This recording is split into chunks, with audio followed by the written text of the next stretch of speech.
Igreja, amém? Glória a Deus. Bom, para quem não me conhece, meu nome é Isabelle, como disse a Daphne, né? E hoje eu fui escolhida para trazer a palavra. É como fosse a primeira vez, estou bem nervosa. Mas glória a Deus pela essa oportunidade. Antes da gente começar, eu peço que você feche seus olhos nesse momento. Amém, Senhor. Muito obrigado, Pai, por mais um dia na tua presença. Eu te agradeço, Jesus, por tudo que tu tem feito em nossa vida. Obrigado, Senhor, por cada pessoa que está aqui, que está te adorando, Senhor. Obrigado, Senhor, por essa nova oportunidade que o Senhor me deu de trazer a tua palavra.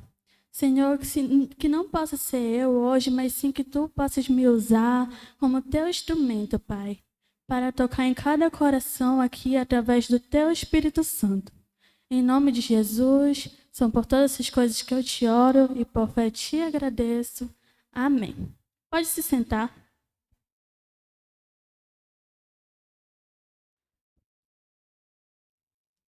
Bom, o tema da minha mensagem é sublime graça. E eu peço que você abra logo sua Bíblia lá em Efésios.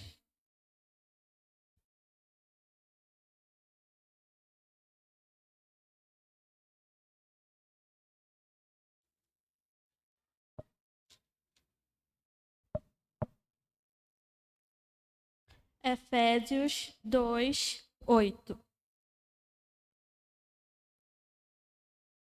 Amém? Amém ou misericórdia? Eu vou ler aqui. Efésios 2:8.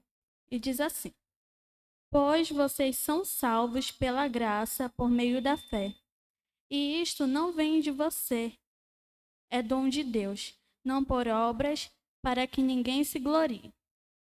Bom, a gente vai primeiro começar falando sobre a graça, né? Como a gente pode ver aqui primeiro, a graça, ela não é algo nosso. Como diz aqui, ela é um dom de Deus, que Ele nos deu, né? Então, essa graça não é uma graça qualquer. A graça de Deus, ela é uma graça sublime. Mas o que quer dizer sublime? Sublime é algo grandioso que inspira admiração ou reverência. Ou seja, sublime graça é uma forma extraordinária e elevada do amor e perdão de Deus, que foi concedida mesmo sem merecermos. Eu peço que você abra sua Bíblia lá em Romanos.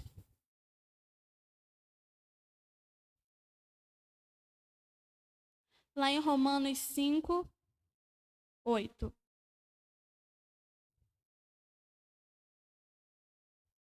E diz assim: Mas Deus demonstra seu amor por nós. Cristo morreu em nosso favor quando ainda éramos pecadores. Bom, a gente pode ver aqui, né, que a sublime graça, como eu disse, ela é uma forma extraordinária e elevada do amor e perdão de Deus, que foi concedida sem merecermos. Mas por que a gente não merecia? E a resposta está aqui, né, em Romanos, que Deus, Cristo, morreu em nosso favor quando a gente ainda era pecadores, né? Então a gente não merecia esse amor, a gente não merecia essa graça, porque nós ainda éramos pecadores, né? Mas Jesus, do mesmo jeito, decidiu se entregar por nós, né? Com a sua graça, resolveu transmitir a sua graça sobre as nossas vidas, né? Então, Deus nos amou quando a gente ainda estava no pecado, quando a gente ainda estava no fundo do poço, e decidiu nos levantar, mesmo sem a gente merecer. É como um juiz. Jesus, ele é como um juiz que fica diante de um criminoso e ele resolve pagar a pena do criminoso, né? Então é assim Jesus com nós. Jesus, ele resolveu pagar a nossa pena na cruz, porque, como nós sabemos, aquela cruz não era para Jesus, mas sim para cada um de nós, né? Então, isso que Jesus fez na cruz por nós, nós não merecemos nada, como eu disse, mas ele decidiu sacrificar por amor a nós. Agora, eu vou falar um pouco sobre essa história de Jesus. Como foi que ele desceu aqui na Terra e explicar um pouco sobre isso, né? Então eu peço que você abra sua Bíblia lá em Filipenses.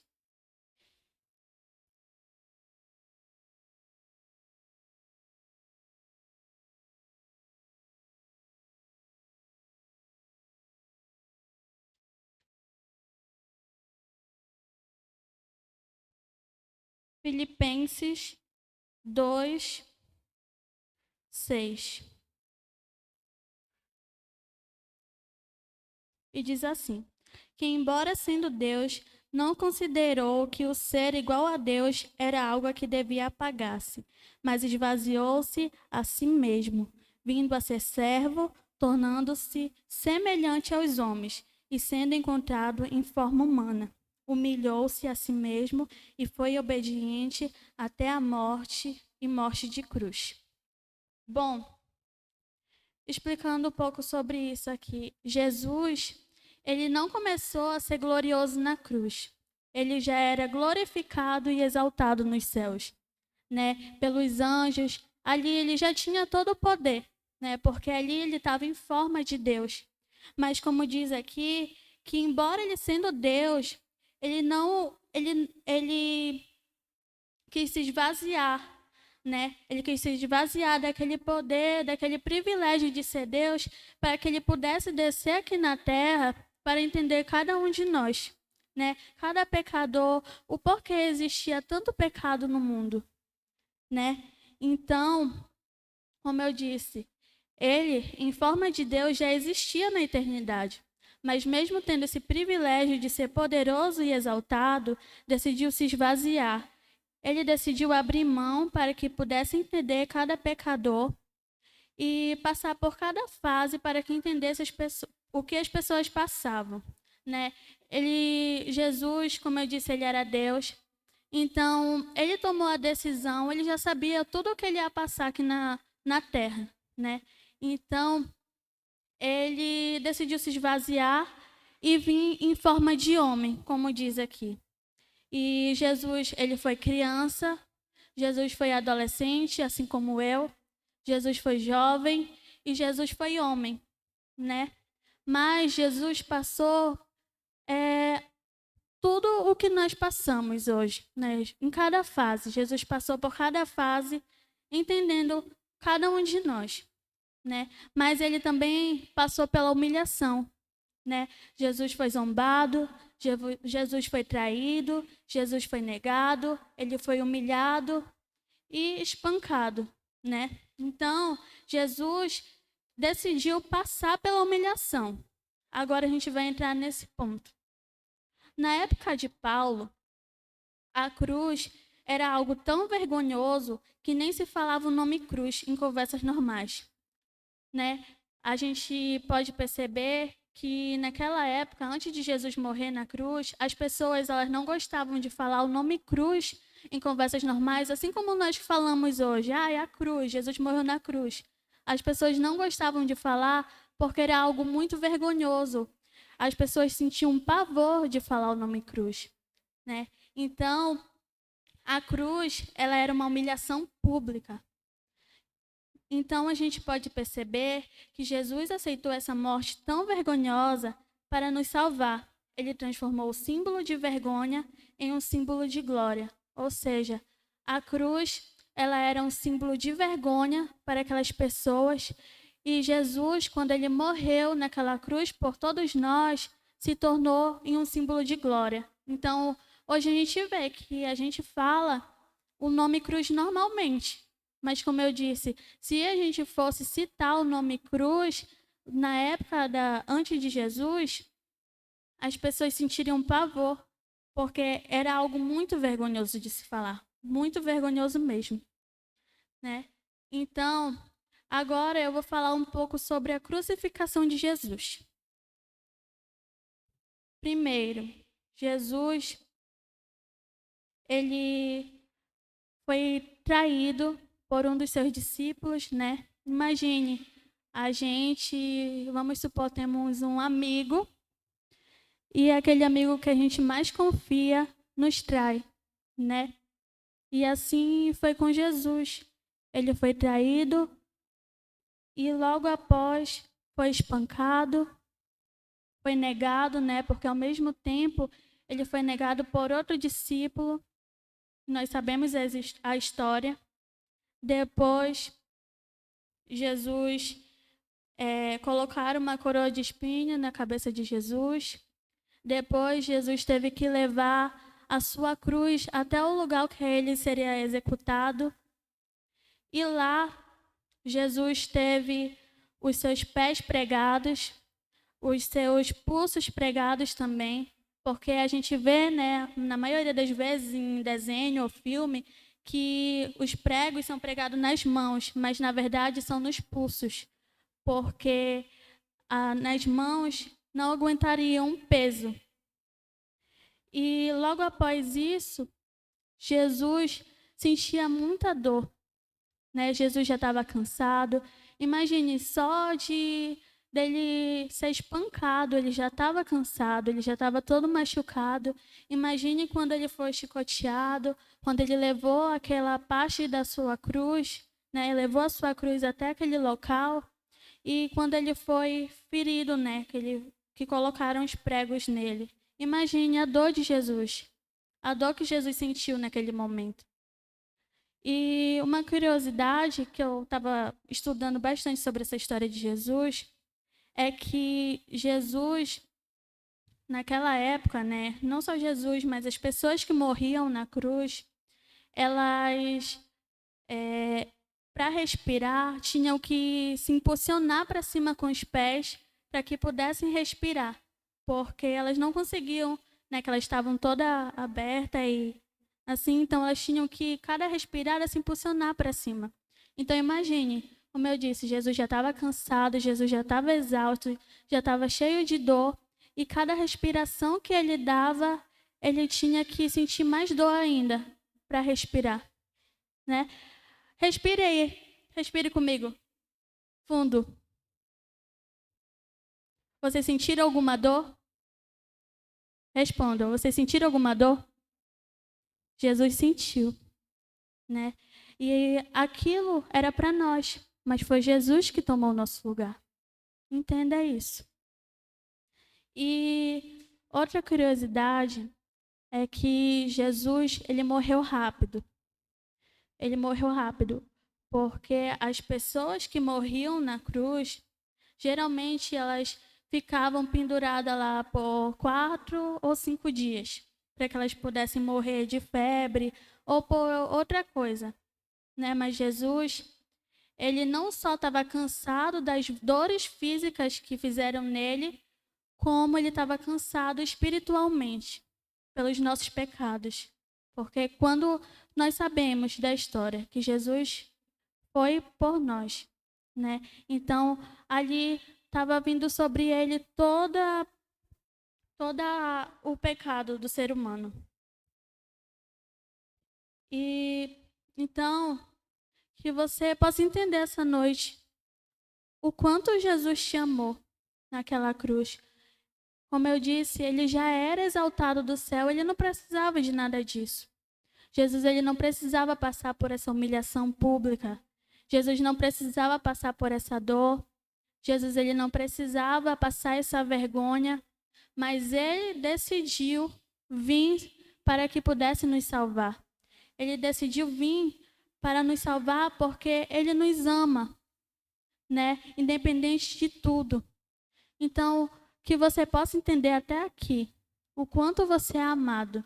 Se você não entendia antes, ou se você já entendia que era amado, entenda mais ainda que Jesus te amou quando se entregou naquela cruz por você.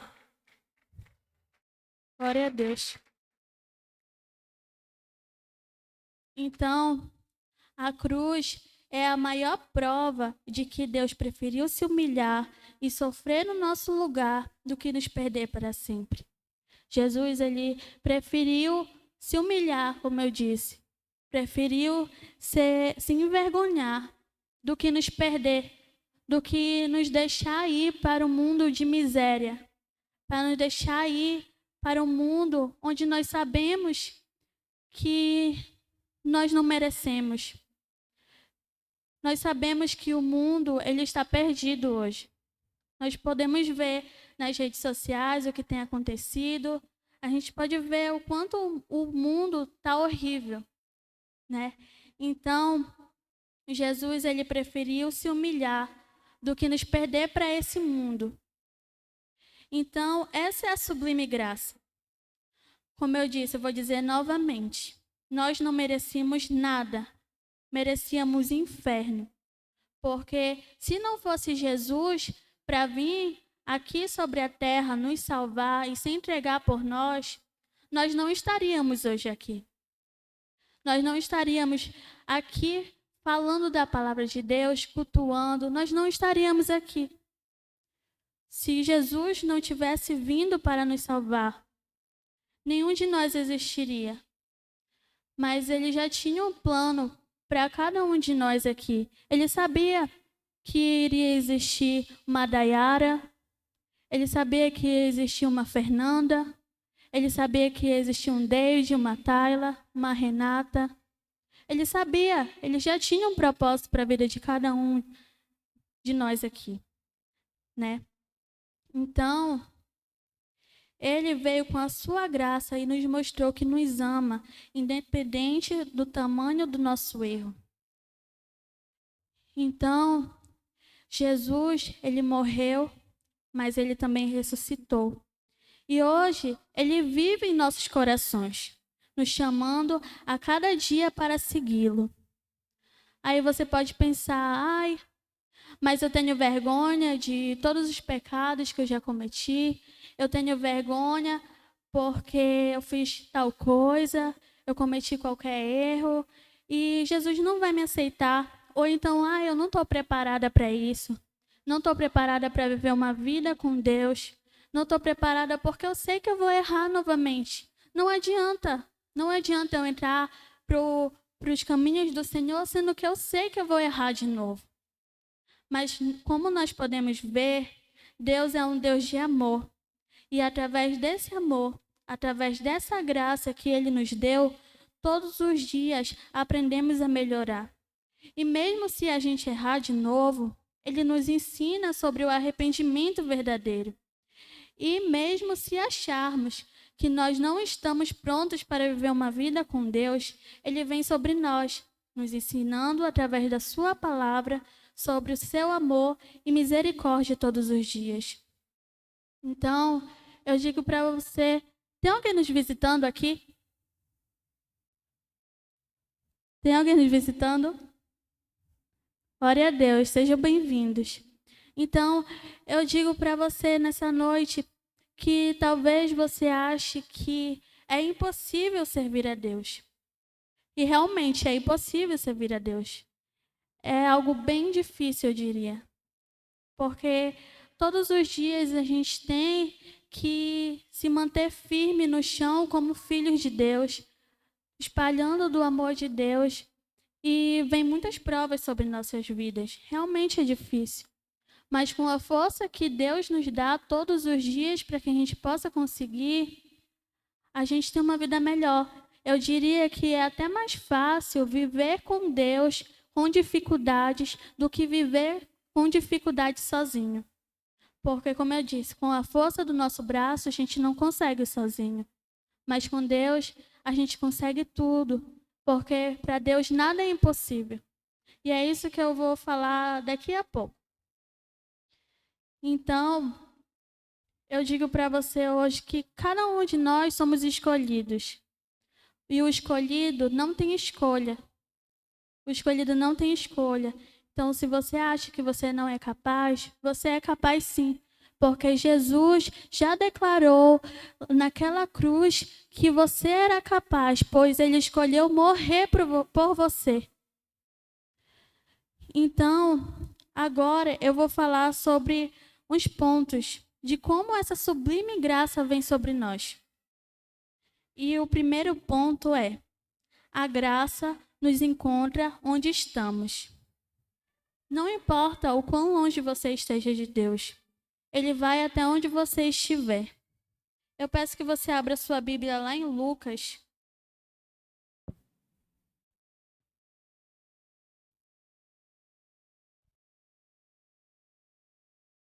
lá em Lucas 15.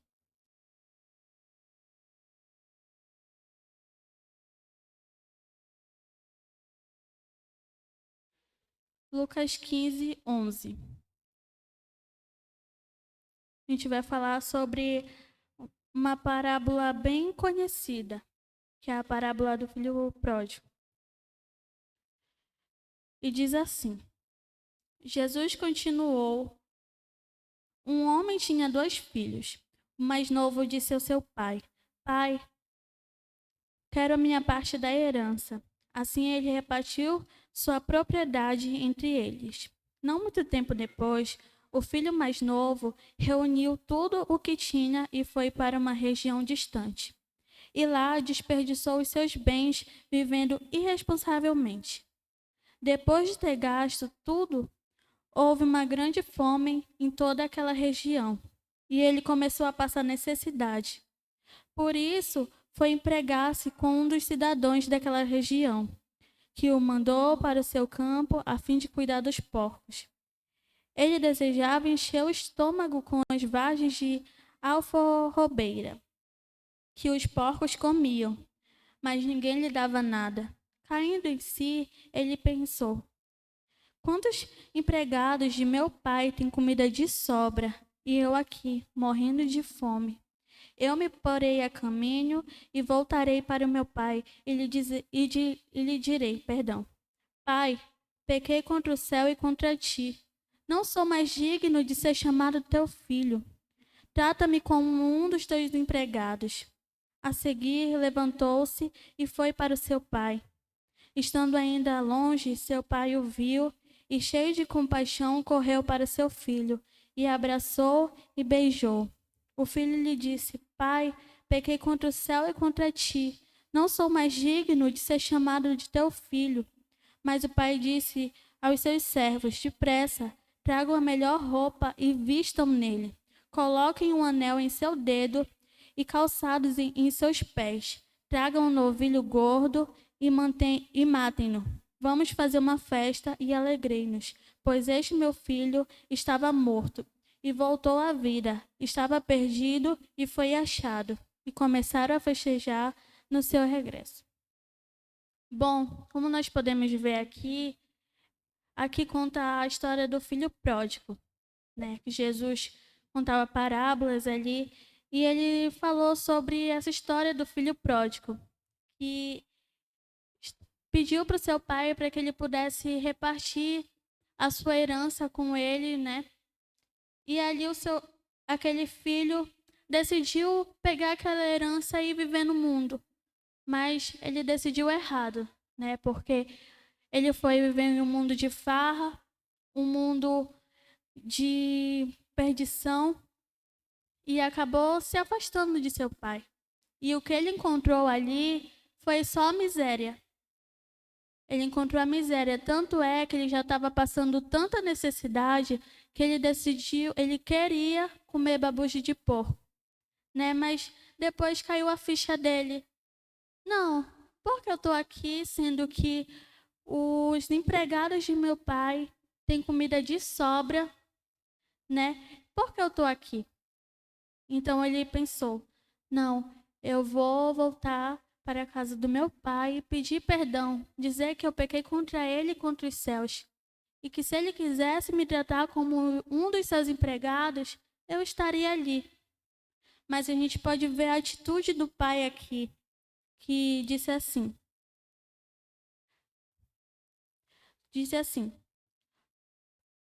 mas o pai disse aos seus servos: depressa, tragam a melhor roupa e vistam nele.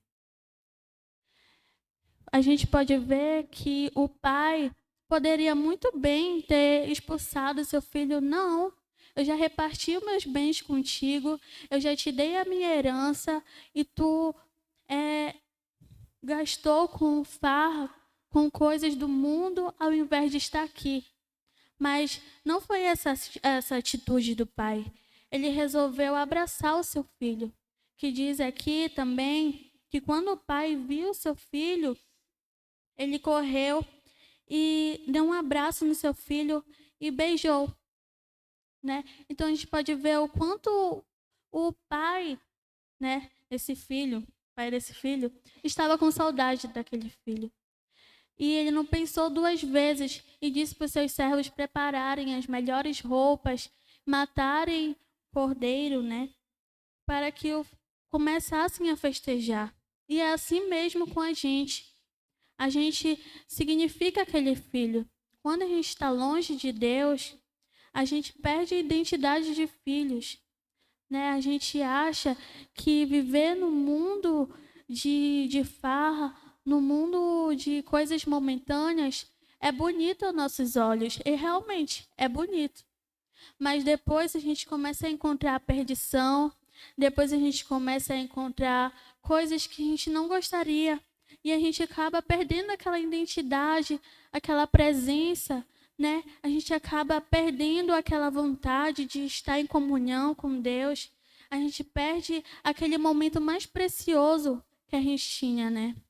A gente começa a deixar de orar, a gente começa a deixar de ler a palavra, que é o nosso pão de cada dia, né? A gente começa a perder os interesses de ir para a igreja e isso acaba nos fazendo mal. Mas quando a gente tem um arrependimento de verdade, como aquele filho pródigo que decidiu ter aquele arrependimento e voltar e pedir perdão para aquele pai, quando a gente tem esse arrependimento, esse é é isso que Deus faz com nós. Ele nunca vai deixar de nos amar. Eu já expliquei lá em cima, né, antes, logo no começo, eu expliquei que Jesus entregou sua vida por nós. Então, vocês acham que Jesus, depois de ter entregado a sua vida por nós, depois dele ter deixado aquela glória dele no céu, passado por toda aquela humilhação, deixaria de nos amar? Obviamente não. Jesus, todos os dias, quando a gente tem um arrependimento de verdade, ele nos recebe de braços abertos. Ele nos recebe de braços abertos com as melhores roupas, como o pai fez com seu filho. Nos recebe com a melhor roupa. Nos recebe com o que significa roupa, né? Significa o seu amor. Ele recebe a gente com o seu amor. E esse amor a gente não vai achar em lugar nenhum. A gente não vai achar porque esse amor é um amor único. Essa graça de Deus é uma graça única. Então a gente não vai achar em nenhum lugar se não for com Deus. Então, o segundo ponto é: a graça é para quem não merece. Você não precisa ser a pessoa perfeita para viver com Deus, pois Ele não busca as pessoas perfeitas. Ao contrário, Ele busca pessoas que precisam ser renovadas, pessoas perdidas.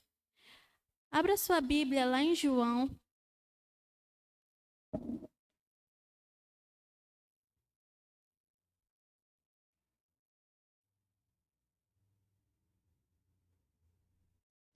João 8.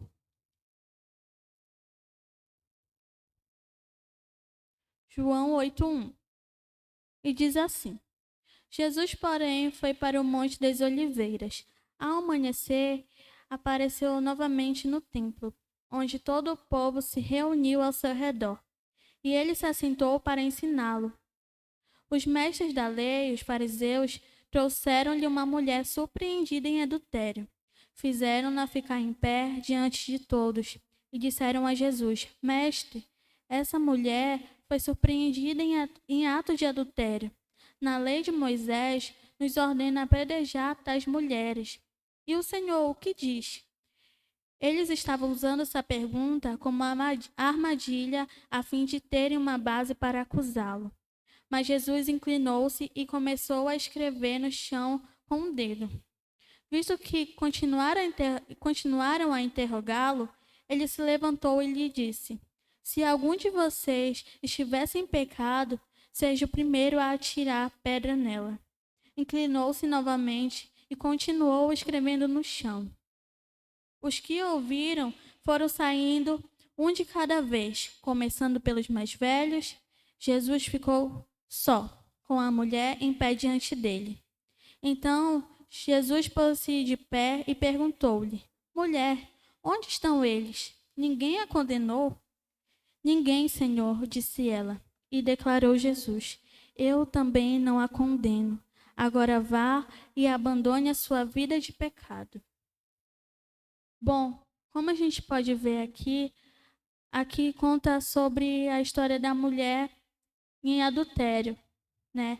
Que levaram ela até Jesus e perguntaram: Senhor, o que a gente faz com ela? Porque ela foi surpreendida em ato de adultério e na lei de Moisés diz que as mulheres que tiverem ato de adultério devem ser apedrejadas. E Jesus disse: Se algum de vocês estiverem sem pecados, sejam o primeiro a atirar a pedra nela. E a gente vê que todos foram embora. Todos foram embora porque todos eram pecadores. E ali ficou só a mulher e Jesus. E ali Jesus perguntou: Cadê eles? Foram embora? E ali a mulher disse: Sim, nenhum ficou. Ninguém condenou aquela mulher. E ali Jesus disse: Eu também não te condeno. Eu também não te condeno. Agora vá e abandone a sua vida de pecado. Então a gente pode ver que Jesus não via aquela mulher como uma mulher perfeita. Porque a gente pode ver que ela estava em pecado, ela estava assim errando, mas Jesus resolveu salvar a sua vida, porque ali ela poderia muito bem morrer apedrejada. Mas Jesus, ao invés de deixar matá-la, ele resolveu salvá-la e ainda falar do seu amor para ela. Resolveu libertá-la, né, daquilo que aprendia. E disse para ela ainda que ela abandonasse aquela vida de pecado. Ou seja, é como Jesus estivesse falando: vá e não faça mais e venha comigo. Venha viver uma vida comigo. Não viva mais essa vida de pecado. E é isso que Jesus diz para todos nós hoje. Que a gente abandone essa vida de pecado e venha viver com Ele esse amor que um dia nos transformou. Né? Então, nós podemos ver que assim como essa mulher, nenhum de nós somos perfeitos. Nós somos pecadores, como eu disse, assim como ela. Mas Jesus nos escolhe mesmo nós estando no pecado. Jesus nos escolhe mesmo a gente não sendo perfeito. Então, Deus, ele oferece salvação sem exigir perfeição. A única coisa que ele pede é arrependimento. Um arrependimento de verdade. Aquela mulher ali, com certeza, deve ter se arrependido e deixado aquele pecado dela de lado. E é isso que nós hoje devemos fazer. Não ligar para o que as pessoas falam, não ligar para o que a gente vai enfrentar na frente. Porque como eu disse, quando a gente vive com dificuldades com Deus, é melhor do que a gente viver com dificuldade sozinho.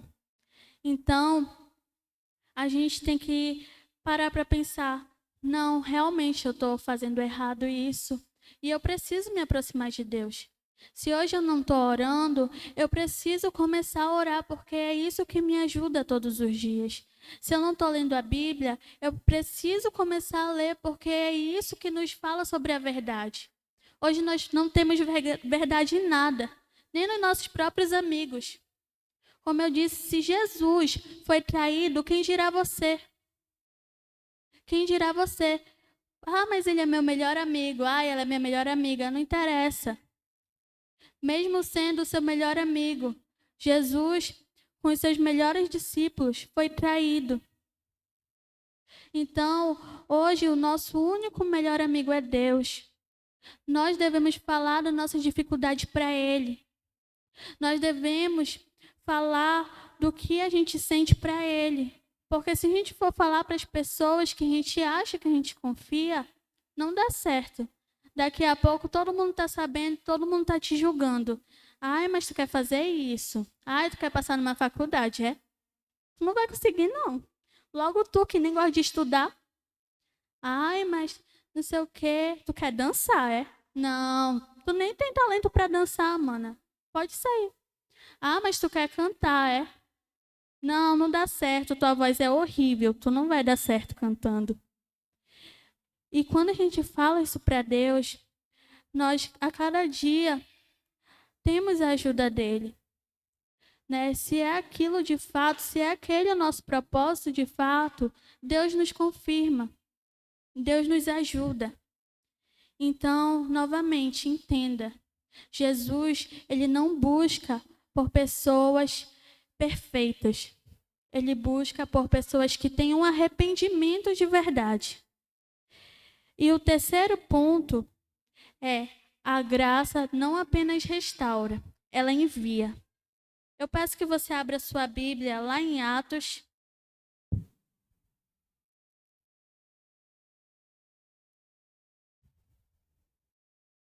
Atos 9.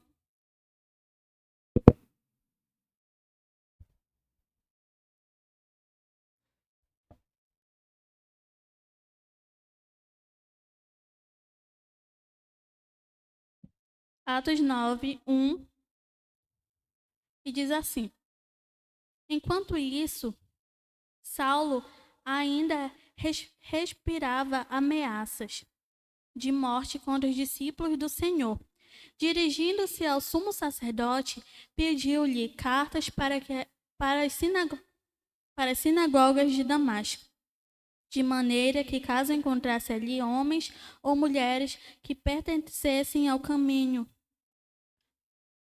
pudesse levá-los presos para Jerusalém. Em sua viagem, quando se aproximava de Damasco, de repente brilhou ao seu redor uma luz vinda do céu. Ele caiu por terra e ouviu uma voz que lhe dizia: Saulo, Saulo, por que você me persegue? Saulo perguntou: Quem és tu, Senhor? Ele respondeu: Eu sou Jesus, a quem você persegue. Levanta-se, entre na cidade, alguém dirá o que você deve fazer.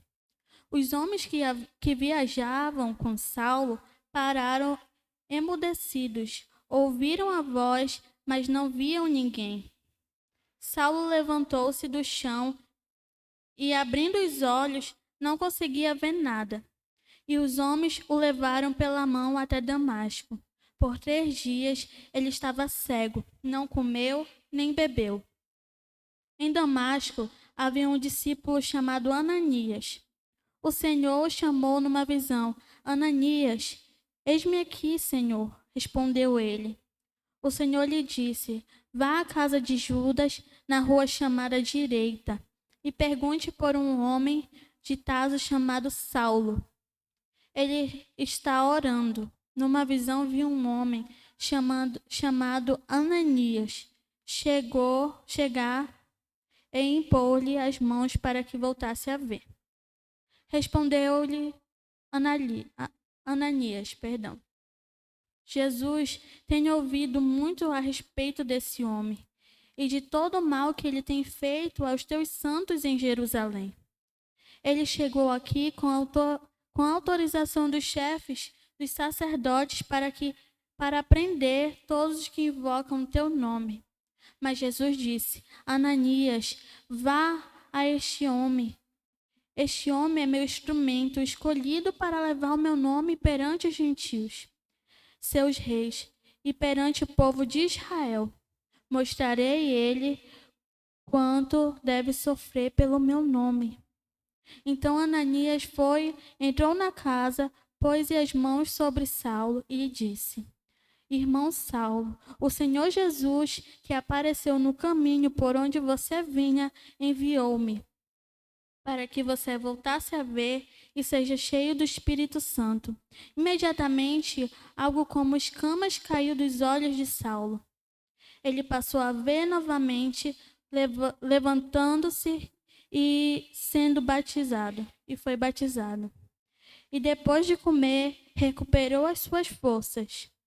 Saulo passou vários dias com os discípulos em Damasco. Logo começou a pregar nas sinagogas que Jesus é o Filho de Deus. Bom, como a gente pode ver aqui a história de Saulo, né? Que era um homem que não gostava das histórias de Jesus, não gostava de Jesus e perseguia quem falava sobre Jesus. E ali, né, em uma das suas viagens, Jesus apareceu em uma luz brilhante nos céus e falou para Saulo, para que ele pudesse ir até aquela cidade, que um homem iria até ele dizendo o que ele deveria fazer. E mesmo Saulo não acreditando, né, ficando até cego por 3 dias, até aquela cidade, ele foi até lá, levaram ele até lá. E ali Jesus foi até Ananias, né, chamou Ananias, e ali ele falou para que ele fosse até Saulo falar que ele seria usado por Deus, por aquele quem ele tanto não gostava, aquele que ele tanto ia atrás, né, por aquele que tanto ele odiava. E ali Ananias foi e falou para Saulo que ele seria cheio do Espírito Santo, que Jesus apareceu para ele e, como diz aqui, que Jesus, irmão Saulo, o Senhor Jesus que apareceu no caminho por onde você vinha, enviou-me para que você voltasse a ver e seja cheio do Espírito Santo. Então, ali, quando Ananias falou aquilo para Saulo, ele começou a ver novamente e recebeu aquele Espírito Santo sobre a sua vida. E diz aqui no versículo 20, quando ele já tinha recuperado suas forças, né, que ele tinha passado dias sem comer, sem beber, diz aqui: logo começou a pregar nas sinagogas que Jesus é o Filho de Deus. Imagine uma pessoa que odiava tanto da palavra de Deus pregar sobre essa palavra. Uma pessoa que ia atrás das pessoas que falavam sobre Deus, pregar da palavra, né? Então é como diz aqui nesse terceiro ponto: a graça não apenas restaura, ela envia. Ou seja, Jesus ali restaurou a vida de Saulo, né? Resolveu dar o seu Espírito Santo sobre ele e resolveu o enviar. Como diz, que logo Saulo estava pregando da palavra dele. E não é diferente com a gente. Não é diferente com nenhum de nós. Quando Deus, ele nos transforma, né? Quando Deus, ele nos liberta, nos restaura, ele espera que a única coisa que a gente faça é espalhar também desse amor para as outras pessoas. É falar do nosso testemunho para essas pessoas. O apóstolo Eldo sempre fala que é mais fácil a gente falar do nosso testemunho do que o testemunho das outras pessoas. Digamos, um personagem da Bíblia. E realmente, é mais fácil, porque tu já conhece toda a tua história, tu já sabe por onde tu enfrentou, o que tu enfrentou, os teus traumas, os teus medos, e onde tu foi transformado. E ali tu pode contar tudo o que tu viveu. E ali tu pode também restaurar a vida de outra pessoa que talvez tenha passado pela mesma coisa que você passa hoje, ou que você já passou. Então, nós não somos diferentes de Saulo, né? Talvez a gente não conhecia Jesus e ali Jesus veio com seu amor e misericórdia sobre as nossas vidas, nos enviando uma pessoa para pregar a sua palavra e começou a nos moldar. Começou a nos mostrar o seu amor para que a gente pudesse entender a cada dia como é se sentir amado. E logo quando a gente é preparado, a gente vai chegando numa pessoa: ei, deixa eu te contar um testemunho. É o meu testemunho. Deixa eu te contar. Então, é assim conosco. E não foi também diferente comigo. Agora eu vou falar um pouco do meu testemunho. Eu tenho 15 anos e estou nessa igreja há 4 anos. conheci a Jesus há 4 anos atrás.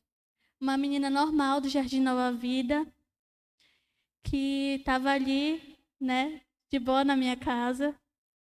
E chegou uma pessoa vindo falar para o meu irmão, que era do ministério, sobre o amor de Deus.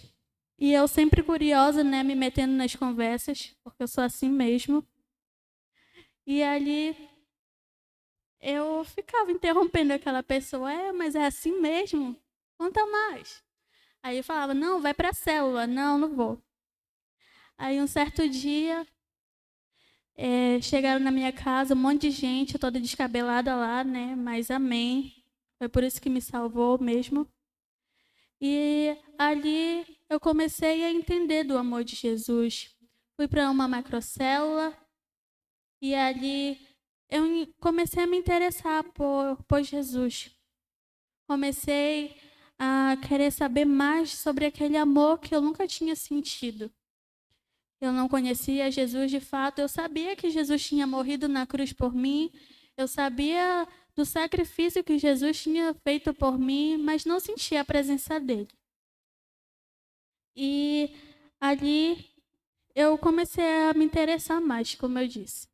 Até que eu fui para um congresso e ali eu comecei a me entregar de fato para Deus. Minha líder sempre me fala que eu já estava nos caminhos do Senhor, mas o que faltava mesmo era o empurrão de Deus na minha vida. E quando eu fui daquele congresso, eu nunca mais quis sair da presença de Deus, porque eu sabia que era aquele o meu lugar. Eu sabia que era lá onde eu tinha me encontrado e eu não queria mais sair de lá. E tanto é que eu estou até aqui hoje, né? Glória a Deus. E ali se passou, eu não digo que eu me tornei uma pessoa perfeita. Realmente, como eu disse, nenhum de nós somos perfeitos. Eu não me tornei uma pessoa que fazia tudo certo. Até hoje faço coisas erradas. Mas eu creio que se eu olhar para a Isabelle de lá de trás, eu vi muita mudança, né? Às vezes a gente até brinca que eu era rebelde. Meus amigos sempre falam, tu era rebelde, né? Olha aí a Belle hoje em dia. E é assim mesmo, né? Hoje, o meu maior prazer é estar, né, pregando da palavra de Deus, cantando, dançando. Às vezes, quando me pedem para fazer alguma coisa, eu estou ali, porque eu gosto de fazer isso. Mas se fosse a Isabelle dos anos passados, mas por que eu? Não, negativo. Por que tem que ser assim? Não acredito. Aí não. Por que estão fazendo isso? Não aceito. Tem que ser do meu jeito. E se não for do meu jeito, eu não quero. Mas hoje eu entendo, né, que a gente tem que viver em comunhão a cada dia, não só com Deus. Sim, é o mais importante, viver em comunhão com Deus, mas viver em comunhão com nossos amigos também é muito importante, com os nossos irmãos. É muito importante, porque imagine tu vir para uma igreja, para um ministério e tu ficar aqui sozinho. Aí tu fica solitário lá no teu canto, sem ninguém falar contigo, ou então quando a pessoa vai falar contigo, tu, oi, tchau, só isso. Mas na verdade, a gente tem que se aproximar mais das pessoas, porque quando a gente está perto de uma pessoa que é próxima de Deus, a gente conhece sobre mais a palavra. Eu vou contar uma coisa muito, muito engraçada que aconteceu. Que estava eu e os meus amigos lá na salinha, né, numa reunião da diretoria. E ali o meu amigo Samuel e Israel começaram a discutir, né, sobre quem era Maria que tinha ungido os pés de Jesus. E ali eles começaram numa briga. Não, foi isso, foi aquilo. Aí o Samuel, não, é isso, tal, tal. O Israel, não, é assim, não sei o quê. E eu, a Daphne e o Vitor começamos a olhar assim, mas o que eles estão falando? A gente está falando sobre outra coisa e do nada eles vêm falar sobre isso, né? E Aí a gente ficou olhando aquela história e eu estava até mordida, porque a gente tinha que tratar sobre as coisas, mas mesmo assim eles estavam lá. Não, vai ser isso. No final, Israel ganhou, né? Aí, no final, deu certo. Mas o que a gente pode ver disso? Que a gente fica próximo de amigos que têm curiosidade mais da palavra de Deus. A gente está próximo de amigos que querem mais de Deus e querem ter uma experiência melhor com Deus e nos levam também, porque eles estavam ali discutindo, mas a gente também parou para raciocinar. Até o Vitor tentou se meter, mas aí nem conseguiu, né? Que estava só entre os dois. Mas a gente para raciocinar. E é verdade. Então, a gente vê que hoje Jesus, ele restaura a nossa vida através, né, do nosso testemunho. Ele restaura a nossa vida através de pessoas que nos ajudam, dos nossos líderes. Hoje eu sou muito grata pela vida da minha líder Renata. Para quem não conhece, né, ela é uma pessoa muito especial para mim. Já levei várias puxadas de orelha dela, mas eu mereci realmente. E hoje eu vejo que tudo que ela fez por mim até hoje foi do agrado de Deus. Na palavra de Deus diz que tudo o que os pais, os pastores, os líderes fazem são pela bênção de Deus, né? Nada acontece se não for pela bênção de Deus. Então, hoje, se o seu líder te discipula, é porque é Deus que colocou ele na sua vida.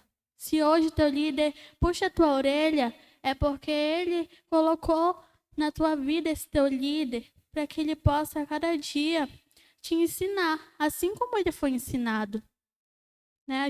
Às vezes a gente pensa, mas é chato isso, toda hora ser chamada a atenção. Mas a gente tem que perceber que também, quando a gente é chamado a atenção, é para a gente crescer na vida. É para a gente crescer através do amor de Deus. É para a gente crescer para que um dia a gente possa estar ali, né, também discipulando outras pessoas e contando como foi que aconteceu. Muitos daqui já ouviram a história dos seus líderes. Que, eu já fui adolescente também, ou então, eu já fui jovem também, eu já fiz isso. Então, eu entendo sobre isso, né? Então, voltando ao assunto, Jesus, ele nos restaura e nos envia. E hoje, como eu disse, se eu fosse parar para ver quem eu era, a Isabelle de lá de trás, e for ver para agora, eu me sinto orgulhosa de mim mesma. Porque eu vejo que assim, a Isabelle não é nem pelo fato de ter várias amizades, não é nem o fato de ter um cargo como uma das líderes da geração Ágape, mas sim de estar próxima de Deus, mas sim de ter uma intimidade com Deus. Às vezes eu paro para raciocinar assim, quem eu era antes de Deus, né? Eu era um nada. Eu era realmente um nada. E hoje eu sei que eu sou filha de Deus. E assim como eu sou, todos vocês são também. E assim como eu fui escolhida para trazer a palavra hoje, creio que muitos de vocês um dia vão estar aqui também no meu lugar, pregando e falando sobre o testemunho de vocês. Então, eu creio que tem muita gente aqui que foi restaurada por Deus, ou ainda vai ser restaurada e vai pregar para nações, que vai pregar sobre o testemunho que Deus te transformou. Então, o quarto e último ponto é: a graça é a resposta de Deus ao nosso impossível. Eu peço que você abra sua Bíblia lá em Gênesis.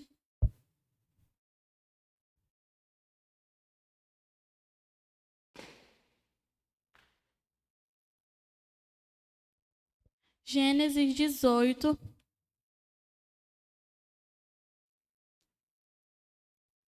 Dezoito, 10.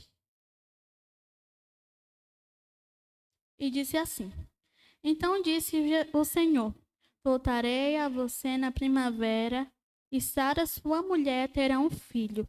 Sara escutava atrás da tenda, atrás dele. Abraão e Sara já eram velhos, de idade bem avançada. E Sara já tinha passado da idade de ter filhos.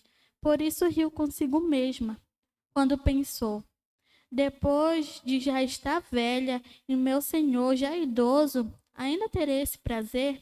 Mas o Senhor disse a Abraão: Por que Sara riu e disse: Poderei realmente dar à luz agora que sou idosa? Existe alguma coisa impossível para o Senhor? Na primavera voltarei a você e Sara terá um filho. Agora, vá lá no capítulo 21. No capítulo 21 de Gênesis, no versículo 1. E diz assim: O Senhor foi bondoso com Sara, como lhe dissera, e fez por ela o que prometera. Sara engravidou e deu um filho a Abraão, em sua velhice, na época fixada por Deus em sua promessa. Abraão deu o nome de Isaque, que o filho que Sara lhe dera. Bom, aqui conta a história de Sara e Abraão, que eles já estavam velhos e não tinham nenhum filho ainda. E ali Jesus, conversando com Abraão, falou assim: Na primavera voltarei e te darei um filho. E Sara ali escutando, atrás da tenda, pensou assim: como é que eu vou ter filho sendo que eu já passei da idade de ter? Eu sou velha já, meu esposo é velho, idoso, né? E ali Deus perguntou: por que Sara está rindo? Será que alguma coisa é impossível para Deus? Será que alguma coisa é impossível para mim? E ele disse: Na primavera voltarei e te darei um filho. E a gente vê lá no versículo 21 que Sara teve o filho com Abraão e ele se chamou Isaque. Então a gente pode ver das promessas que Deus tem para nossas vidas. Que a gente pode ver que para Deus nada é impossível. Ali realmente era o impossível de Sara ter um filho, porque, como eu disse, ela já era idosa, já tinha passado da fase de ter filho. Mas Deus, ele prometeu que ele daria aquele filho, e tanto é que ele deu. E é assim como cada um de nós, quando Deus ele nos promete algo, ele cumpre. Mas a gente tem que esperar no tempo certo. E foi isso que Abraão fez. Ele em nenhum momento falou: Não, Deus, eu não acredito nisso, eu não vou confiar em suas promessas, eu prefiro não acreditar, porque eu já sou idoso mesmo. Não vai adiantar, eu não vou ter o prazer. Mas não, Abraão decidiu confiar no Senhor. Abraão decidiu confiar nas promessas que Deus tinha para a vida dele. E Deus foi ali e deu aquele filho para Abraão e Sara, que foi o Isaque. Então, quando a gente decide confiar no que Deus tem para a nossa vida, quando a gente decide confiar no propósito que Deus tem para a nossa vida, Jesus cumpre. Mas a única coisa que Ele quer da gente é a nossa fé nele. Ele quer que a gente confie nas promessas que Ele tem para nós. Talvez você hoje queira uma casa, talvez hoje você queira um carro, talvez hoje... Eu não sei o que cada um passa aqui. Mas eu te digo essa noite que se você confiar de fato em Deus, Ele vai te dar o que você precisa. Se hoje você confiar em Deus, Ele vai realizar esse teu sonho, esse desejo. Porque você é fiel a Ele. Tanto na sua fé, quanto no seu momento com Ele. Então, nós a cada dia devemos confiar no que Deus tem para a nossa vida, no tempo certo de Deus, porque o nosso tempo é um, mas o tempo de Deus é outro. E se Deus quiser te dar aquilo que você deseja, há 5 anos depois, amém, porque foi o tempo de Deus. E no final você se torna realizado. E assim como Sara e Abraão, que esperaram no tempo certo de Deus. Então, essa é a sublime graça. Essa é a graça que Deus nos deu. Ele nos deu o perdão, Ele nos deu as bênçãos, Ele nos deu a escolha de ter um arrependimento sincero e Ele nos deu o seu tempo. Essa é a sublime graça. Então, que hoje você possa entender que essa é a graça que todos os dias te restaura e te dá força. Essa é a graça que quer te trazer de volta para os caminhos dele. Essa é a graça que quer te restaurar todos os dias e te fazer novamente filho. Talvez você esteja aqui na igreja só por estar. Talvez você tenha se afastado de Deus. Talvez você esteja triste, magoado, ferido por alguma coisa que aconteceu. Mas eu te digo que essa noite Jesus está aqui. E Ele quer te restaurar. E Ele quer te entregar novamente essa graça que um dia Ele morreu na cruz por nós, para que Ele pudesse entregar para cada um de nós sobre essa graça. Essa graça, como eu disse no começo da minha pregação, ela é um dom. Então, todos nós temos direito. Mas a única coisa que falta é ter o arrependimento de verdade. É a busca. É a espera. É a confiança nele. Então, que nessa noite você possa ter entendido sobre a graça que um dia nos salvou. A graça que um dia se humilhou para nós. Como eu disse, nós não merecíamos, mas Ele se entregou por amor. Então, que nesse momento você possa ficar de pé.